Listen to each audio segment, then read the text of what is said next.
ગુજરાત અને દેશભરમાં થેલેસેમિયાના કેસમાં વધારો જોવા મળી રહ્યો છે ત્યારે ડોક્ટર ચંદ્રકાંત અગ્રવાલ થેલેસેમિયા મુક્ત ભારત માટે મુહિમ ચલાવી રહ્યા છે। હિમોગ્લોબિન બનાવવાની શરીરની ક્ષમતાને ગંભીર રીતે અસર કરતા વારસાગત રક્તવિકાર એવા થેલેસેમિયાને નાથવાના તેમના અવિરત પ્રયાસો લોકોના જીવનમાં પરિવર્તન લાવી રહ્યા છે અને થેલેસેમિયા મુક્ત ભારત માટે આશા જગાવી રહ્યા છે। થેલેસેમિયા બે પ્રકારના હોય છે, આલ્ફા અને બીટા। તેનાથી જીવન જોખમાય તેવી સ્થિતિ ઊભી થઈ શકે છે।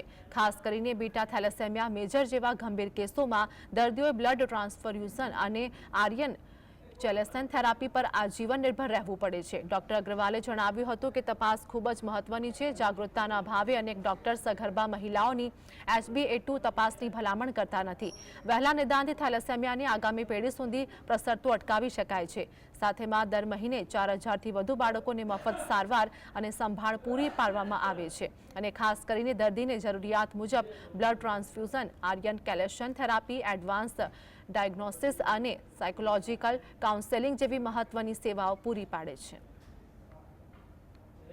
मैं जहाँ तक समझता हूँ, भारत में जैसे अगर 2 से 2.5 लाख बच्चे थैलेसीमिया मेजर हैं तो गुजरात में सबसे ज़्यादा बच्चे थैलेसीमिया से ग्रसित हैं और मेरे पास जो आंकड़े मिले हैं करीब 17-18% के आसपास केवल गुजरात